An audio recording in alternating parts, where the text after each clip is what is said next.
Easter ഒക്കെ വരുമല്ലയോ, അപ്പോൾ ഈസ്റ്ററിന് പറ്റിയ ഒരു വിഭവം എല്ലാവരും സ്ഥിരമായിട്ട് ഉണ്ടാക്കുന്നതായിരിക്കും. എന്നാലും ഞാൻ എങ്ങനെ ഉണ്ടാക്കുന്നു എന്നുള്ളത് കാണിക്കാനായിട്ട് ഇന്ന് ഞാൻ കൊണ്ടുവന്നിരിക്കുന്ന റെസിപ്പി മട്ടൺ സ്റ്റൂ ആണ്. നമുക്ക് സിമ്പിളായിട്ട് മട്ടൺ സ്റ്റൂ എങ്ങനെ വീട്ടിലുണ്ടാക്കാമെന്ന് നോക്കാം. അതിനുവേണ്ടി ഞാൻ കുറച്ച് സാധനങ്ങൾ ഇവിടെ റെഡിയാക്കി വെച്ചിട്ടുണ്ട്. ആദ്യമേ തന്നെ മട്ടൺ കഴുകി വൃത്തിയാക്കി വെച്ചിട്ടുണ്ട്. ഇത് ഏകദേശം 500 ഗ്രാം മട്ടൺ ഉണ്ട്. ഞാൻ സാമാന്യം ചെറിയ സൈസിൽ തന്നെയാണ് കട്ട് ചെയ്ത് വെച്ചിരിക്കുന്നത്. ഈ സൈസിലാണ് ഞാൻ കട്ട് ചെയ്ത് വെച്ചിരിക്കുന്നത്. എല്ലോട് കൂടിയാണ് എടുത്തിരിക്കുന്നതും. പിന്നെ ഇത് കുറച്ച് mixed vegetable, carrot, beans, green peas, corn ഉണ്ട്, ബീൻസ് ഉണ്ട്. കട്ട് ചെയ്ത് ചെറിയ കഷ്ണങ്ങളാക്കി വെച്ചിട്ടുണ്ട്. കുറച്ച് bay leaf, cinnamon, star anise, cloves, pepper, അങ്ങനെ ഹോൾ സ്പൈസസ് കുറച്ച് എടുത്തിട്ടുണ്ട്. കരിവേപ്പില, പച്ചമുളക് അവരവരുടെ എരിവ് അനുസരിച്ചിട്ടാണ് എടുക്കേണ്ടത്. കാരണം ഈ സ്റ്റൂവിനകത്ത് മുളക് പൊടിയൊന്നും പോകാത്തത് കൊണ്ട് പച്ചമുളകിൻ്റെയും കുരുമുളകിൻ്റെ സ്വാദ് മാത്രമേ കാണത്തുള്ളൂ. അപ്പം അവരവരുടെ എരിവിനനുസരിച്ചിട്ടുള്ളത് അവരൊരു കണക്കാക്കുക. പിന്നെ സവാള, ഞാൻ ഏകദേശം 500 ഗ്രാം മട്ടന് ഞാൻ എടുത്തിരിക്കുന്നത് 2 സവാളയാണ്, മീഡിയം സൈസ് സവാള. അത് വെളുത്തുള്ളി ഇഞ്ചിയും കൂടെ ഒരു ചോപ്പറിലിട്ട് ചോപ്പ് ചെയ്തിട്ടാണ് ഞാൻ വെച്ചിരിക്കുന്നത്.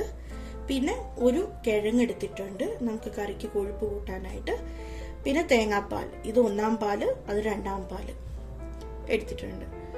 അപ്പോൾ ആദ്യമേ തന്നെ നമുക്ക് സ്റ്റൂവിന് വേണ്ടിയിട്ട് മട്ടൺ വേവിച്ചെടുക്കാം.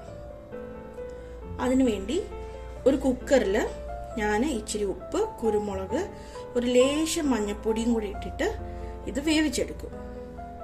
ശേഷം നമുക്ക് ബാക്കിയുള്ള സ്റ്റെപ്സ് കാണാം. നമ്മുടെ കുക്കറിലേക്ക് നമ്മൾ കഴുകി വൃത്തിയാക്കി വെച്ചിരിക്കുന്ന മട്ടൺ ഇട്ട് കൊടുക്കാം.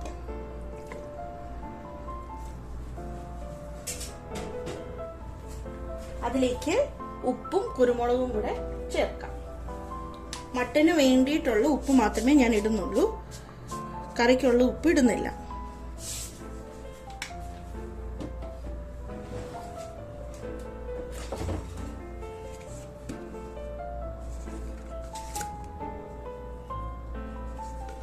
കുരുമുളകും മട്ടന് വേണ്ടിയിട്ടുള്ളത് ഞാൻ ഇടുന്നുള്ളൂ. ഇനി ഇതൊന്ന് കൈയിട്ട് നന്നായിട്ടൊന്ന് മാരിനേറ്റ് ചെയ്തെടുക്കാം. ജസ്റ്റ് ഒന്ന് ചെയ്താൽ മതി. ഇച്ചിരി മഞ്ഞപ്പൊടിയും കൂടി ഇടാൻ ഞാൻ വിട്ടുപോയി. ഒരു നിമിഷം.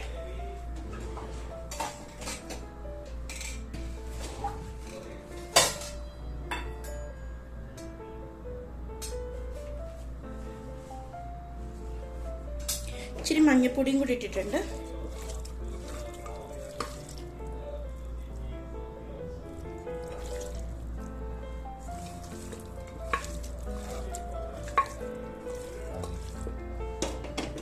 എന്നിട്ട് ഗ്യാസ് ഓൺ ചെയ്ത് ഒരു ലേശം വെള്ളം ഒഴിച്ച് മട്ടനെ വേവിച്ചെടുക്കാം.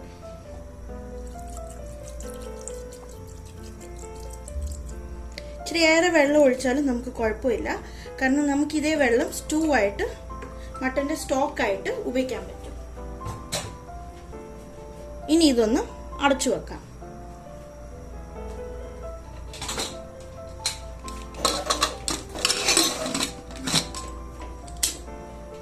ഇനി മട്ടൺ വെന്ത് വരട്ടെ, നമുക്ക് ബാക്കിയുള്ള സ്റ്റെപ്പ് അതിനുശേഷം സ്റ്റാർട്ട് ചെയ്യാം. നമ്മുടെ മട്ടൺ വെന്തു. ഏകദേശം ഞാനൊരു 4 വിസിലാണ് കൊടുത്തിരിക്കുന്നത്. അധികം വേവിച്ചിട്ടില്ല, കാരണം ഇത് കറിയിലിട്ടും കൂടെ ഞാൻ വേവിക്കും. അതുകൊണ്ട് 4 വിസിലേ കൊടുത്തിട്ടുള്ളൂ. ഇനി ഞാൻ ഇപ്പുറത്ത് വേറെ ഒരു പാൻ വെച്ചിട്ടുണ്ട്. ഇതൊന്ന് ചൂടായി കഴിയുമ്പോൾ ഇതിലേക്ക് വെളിച്ചെണ്ണ ഇടുന്നത്. നമ്മൾ സ്റ്റൂ ഉണ്ടാക്കുമ്പോൾ നാടൻ കറി ആയതുകൊണ്ട് തന്നെ വെളിച്ചെണ്ണയാണ് ഞാൻ ഇതിൽ ഉപയോഗിക്കുന്നത്.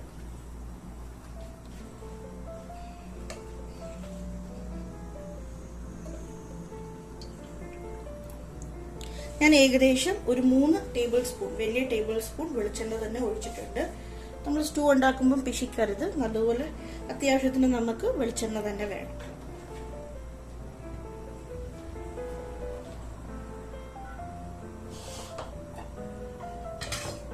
വെളിച്ചെണ്ണ ഒന്ന് ചൂടായി വരുമ്പോഴത്തേക്ക് അതിലേക്ക് നമുക്ക് ആദ്യമേ ഹോൾ സ്പൈസസ് ഇട്ട് കൊടുക്കാം. ആദ്യമേ ബേ ലീഫ് ഇട്ട് കൊടുത്തു. അത് കഴിഞ്ഞിട്ട് കഴുകി വൃത്തിയാക്കി വെച്ചിരിക്കുന്ന ബാക്കി ഗരം മസാലകൾ നമ്മൾ ഇട്ട് കൊടുക്കുക.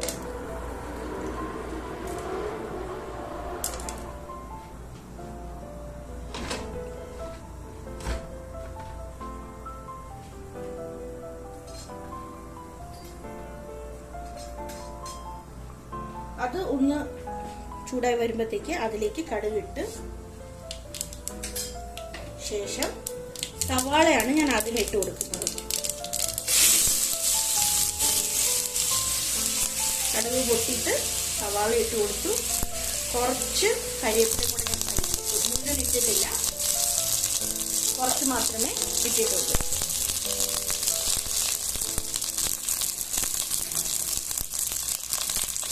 തീ കുറച്ച് വെച്ച് ഒന്ന് വാട്ടിയെടുക്കാം.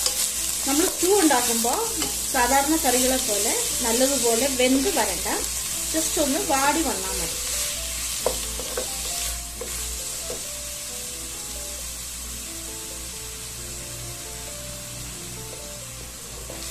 ഇഞ്ചി വെളുത്തുള്ളി എല്ലാം ഞാൻ സവാളയ്ക്കകത്ത് തന്നെ ചോപ്പ് ചെയ്തതുകൊണ്ട് അതിനകത്ത് തന്നെ ഇത് ഒരുമിച്ച് ഞാൻ ഇട്ട് അങ്ങ് മൂപ്പിച്ചെടുക്കുക ചെയ്യുന്നു. നിങ്ങൾക്ക് വേണമെങ്കിൽ സെപ്പറേറ്റ് ആയിട്ട് ഇടാം. ഞാൻ പക്ഷേ എളുപ്പത്തിന് വേണ്ടിയിട്ട് ഇങ്ങനെ അങ്ങ് ചെയ്തതേ ഉള്ളൂ. ഇനി ഇതൊന്ന് മൂത്ത് വരട്ടെ. നമ്മുടെ സവാള ഒന്ന് ട്രാൻസ്ലൂസൻ്റ് ആയിട്ട് വന്നിട്ടുണ്ട്. ഇനി അതിലേക്ക് നമുക്ക് നമ്മുടെ പച്ചമുളകും പിന്നെ കിഴങ്ങും കൂടെ ഇട്ട് കൊടുക്കാം. പച്ചമുളക് ആദ്യമേ ഇടാത്തത് ഇതിന്റെ എരിവ് അങ്ങ് പോകുന്നുള്ളതുകൊണ്ടാണ്. അതിന്റെ എരിവ് ഒന്ന് നിൽക്കാൻ വേണ്ടിയിട്ടാണ് പച്ചമുളക് ഞാൻ പിന്നീട് ഇട്ടത്, ഉള്ളി ഒന്ന് വാടിയിട്ടിട്ടത്. അതിനുശേഷം കിഴങ്ങും കൂടെ നമുക്ക് ഇട്ട് കൊടുക്കാം. കാരണം കിഴങ്ങ് വേവാൻ സമയമെടുക്കും. കിഴങ്ങ് ഒന്ന് എന്താ പറയാ, ഒന്ന് കളറൊക്കെ ഇച്ചിരി അറ്റവും മൂലയൊക്കെ ഒന്ന് ബ്രൗൺ ആയിട്ട് ചെറുതായിട്ടൊക്കെ ഒന്ന് പിടിച്ചു വരുമ്പോൾ നമുക്ക് അതിലേക്ക് ബാക്കി വെജിറ്റബിൾസും കൂടെ ഇട്ട് കൊടുക്കാം. നിങ്ങൾ ഗ്യാസിന്റെ അടുത്ത് തന്നെ നിൽക്കുവാണെങ്കിൽ ഇച്ചിരി തീ കൂട്ടിയിട്ട് നിങ്ങൾ ഇളക്കിക്കൊണ്ടിരുന്നാലും കുഴപ്പമില്ല. പക്ഷെ അതല്ല, നിങ്ങൾ ഇത് ചെയ്യുന്ന കൂട്ടത്തിൽ വേറെ പല കാര്യങ്ങൾ ചെയ്യുന്നുണ്ടെങ്കിൽ തീ ഒന്ന് ലോ ഫ്ലെയിമിൽ വെച്ചിട്ട് ചെയ്യാം. ഞാൻ മട്ടൺ സ്റ്റൂ ഇന്ന് അപ്പത്തിന്റെ കൂടാണ് ഉണ്ടാക്കുന്നത്.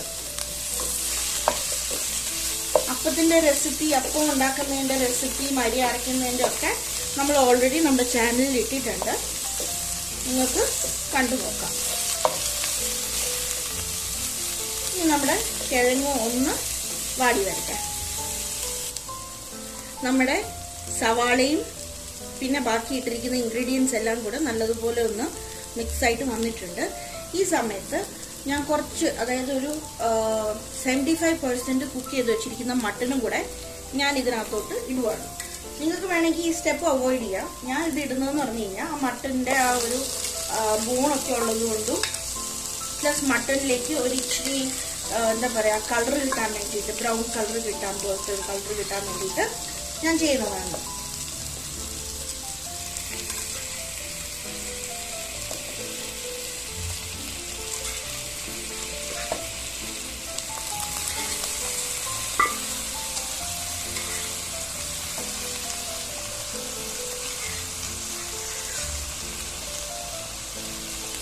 ഞാൻ പറഞ്ഞില്ലേ, മട്ടന്റെ സ്റ്റോക്ക് നമുക്ക് കുറച്ച് കിട്ടിയിട്ടുണ്ട്. ഇത് നമുക്ക് നമ്മുടെ കറിയിലോട്ട് തന്നെ ഒഴിക്കാം. തേങ്ങാപ്പാൽ, രണ്ടാം പാൽ നമ്മൾ ഒഴിക്കുന്ന സമയത്ത് ഇതും കൂടെ ചേർത്തായിരിക്കും നമ്മൾ ഒഴിക്കുന്നത്. ഇനി ആ മട്ടനിലേക്ക് ഒന്ന് പിടിച്ചു വരട്ടെ. അതുപോലെ തന്നെ ഞാൻ ബാക്കി വെജിറ്റബിൾസും കൂടെ ഇടുകയാണ് ചെയ്യുന്നത്. ഇനി നിങ്ങൾക്ക് മട്ടൻ്റെ കൂടെ വെജിറ്റബിൾസ് ഇടണ്ടെന്നുണ്ടെങ്കിൽ നിങ്ങൾക്ക് സ്കിപ്പ് ചെയ്യാം. പിന്നെ കിഴങ്ങ് ഇടുന്നതെന്ന് പറഞ്ഞു കഴിഞ്ഞാൽ കറിക്കൊരു കൊഴുപ്പ് കൂടെ കിട്ടാൻ വേണ്ടിയിട്ടാണ്. തക്കാളിക്ക ഇടാൻ ഇഷ്ടമുള്ളവർക്ക് തക്കാളിക്ക ഇടാം. ഞാൻ ഇന്ന് ഇടുന്നില്ല. ഇനി തക്കാളിക്ക ഇടണ്ടെന്നുണ്ടെങ്കിൽ നിങ്ങൾക്ക് ഇച്ചിരി പുളിപ്പൊക്കെ വേണമെന്നുണ്ടെങ്കിൽ കറിക്ക് ഒരു ലേശം വിനാഗിരി നിങ്ങൾക്ക് ഇടാൻ പറ്റും. ഇനി നമുക്കിത് കുറച്ച് നേരം ഇങ്ങനെ ഇളക്കാതെ ഒന്ന് എന്താ പറയുക കളറ് വരാൻ വേണ്ടിയിട്ട് നമുക്ക് വെക്കാം.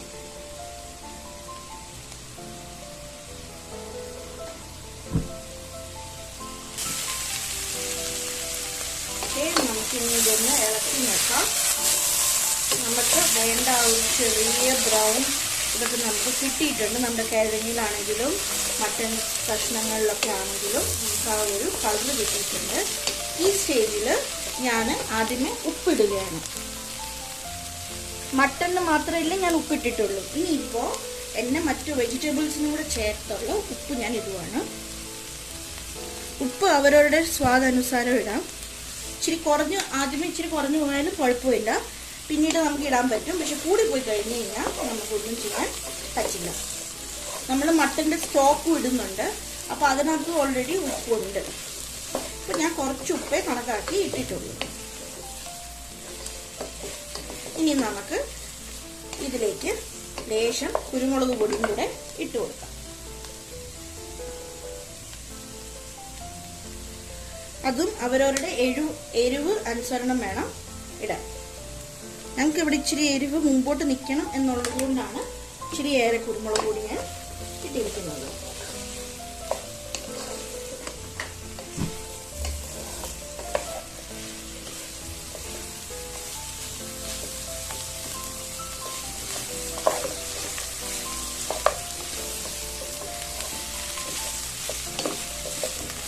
ഇനി ഞാൻ രണ്ടാം തേങ്ങാപ്പാല് ഇടുകയാണ്.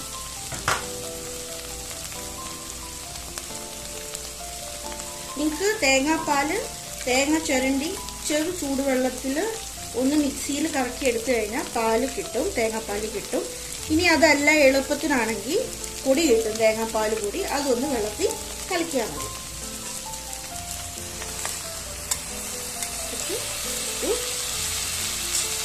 ഇനി ഈ സ്റ്റോക്കും കൂടെ ഞാൻ ഇടാൻ പോകും.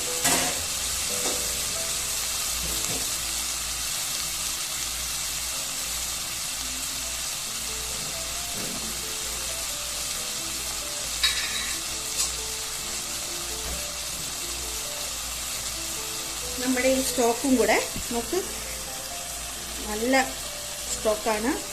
ഇതും കൂടെ ഞാൻ ഇതിനകത്ത് ഇടാൻ പോവുകയാണ്. ഇനി ഇതിനെ ഒന്ന് ലൈറ്റായിട്ട് നമുക്കൊന്ന് ഇളക്കി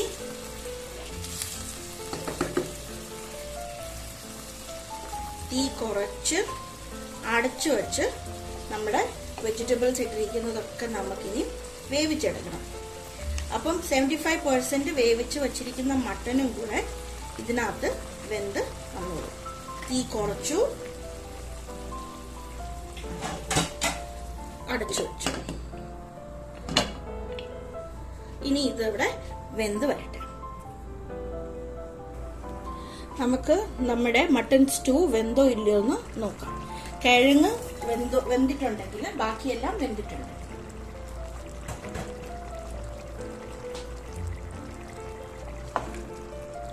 ഒരു കിഴങ്ങെടുത്ത് നോക്കാം. എന്നിട്ട് വേറെ ഒരു സ്പൂൺ ഇട്ട് ഇതൊന്ന് ഉടയ്ക്കാൻ നോക്കാം. വെന്തിട്ടുണ്ട്.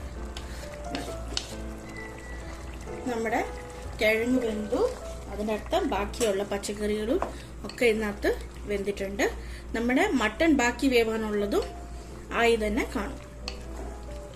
ഈ സ്റ്റേജിൽ ഞാൻ മാറ്റി വെച്ചിരുന്ന കുറച്ച് കരിവേപ്പില ഉണ്ടായിരുന്നു, അത് ഞാനിപ്പോൾ ഇടും.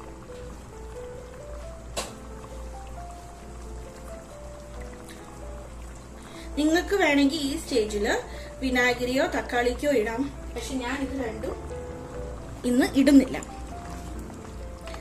ഒന്ന് നന്നായിട്ട് ഒന്ന് യോജിപ്പിച്ചതിന് ശേഷം നിങ്ങൾക്ക് ചാറ് എത്ര വേണം? എനിക്ക് ചാറ്, ഞങ്ങൾക്ക് രണ്ടുപേർക്കും കൂടെ ചാറ് ഇത്ര മതി എന്നുള്ളത് കൊണ്ട് തന്നെ ഞാൻ ഇനി 1 പാല് ഒഴിക്കുകയാണ്.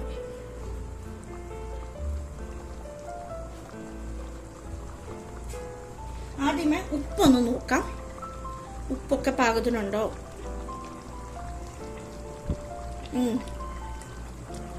കറക്റ്റാണ്. എരിവുണ്ട് അത്യാവശ്യത്തിന്. ഇനിയിപ്പോ ഞാൻ 1 പാല് ഒഴിക്കുക. 1 പാല് ഒഴിച്ചതിന് ശേഷം നമ്മൾ ഒത്തിരി നേരം തിളപ്പിക്കരുത്. ജസ്റ്റ് അതൊന്ന് ചൂടായി വരെ ചെയ്യാവുള്ളൂ, കാരണം നമ്മുടെ പാല് പിരിഞ്ഞു പോകും.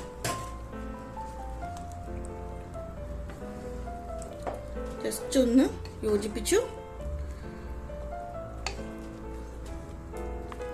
ഇനി ഈ പാനിലെ ചൂട് കാരണം തന്നെ അതങ്ങ് വെന്തോളും. അപ്പോൾ നമ്മുടെ സ്വാദിഷ്ടമായ വളരെ എളുപ്പത്തിൽ ഉണ്ടാക്കാൻ പറ്റുന്ന മട്ടൺ സ്റ്റൂ തയ്യാറായിട്ടുണ്ട്.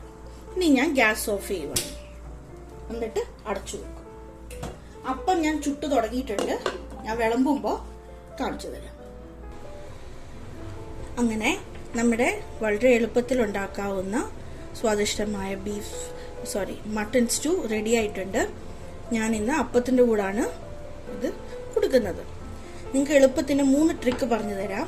ഇപ്പം നമ്മുടെ കറിക്ക് വെള്ളം കൂടിപ്പോയിട്ടുണ്ടെങ്കിൽ, നിങ്ങൾക്ക് തോന്നുക ഭയങ്കര വെള്ളമായി പോയി എന്ന് തോന്നുവാണെങ്കിൽ, അല്ലെങ്കിൽ ചാറായി പോയി എന്ന് തോന്നുവാണെങ്കിൽ, നിങ്ങൾക്ക് അത്രയും ചാറ് വേണ്ട.